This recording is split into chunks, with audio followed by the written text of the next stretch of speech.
ভিডিওটি ভালো লাগলে অবশ্যই আমার চ্যানেলটিকে সাবস্ক্রাইব করবেন। মহানবী সাল্লাল্লাহু আলাইহি ওয়াসাল্লাম মৃত্যুর সময়ের একটি ঘটনা। নবীজির মৃত্যুর সময় জিবরাইল আলাইহি ওয়াসাল্লাম আসলেন, এসে নবীজিকে সালাম দিলেন আর বললেন, হে আল্লাহর রাসূল, আল্লাহ আপনাকে সালাম দিয়েছে আর জানতে চেয়েছে আপনি কেমন আছেন।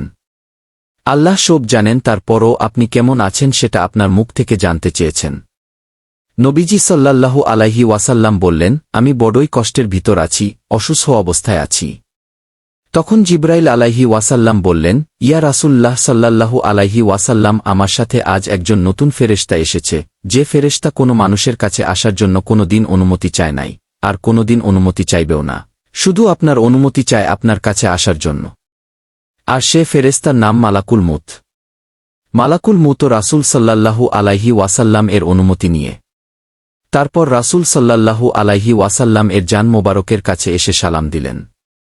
বললেন, ইয়া রাসূলুল্লাহ সাল্লাল্লাহু আলাইহি ওয়াসাল্লাম, আমি আদম আলাইহি ওয়াসাল্লাম থেকে শুরু করে এই পর্যন্ত যত মানুষের জান কবজ করেছি, আর কিয়ামত পর্যন্ত যত মানুষের জান কবজ করব, কারো কাছে অনুমতি চাইনি আর চাওয়া ও আমার লাগবে না।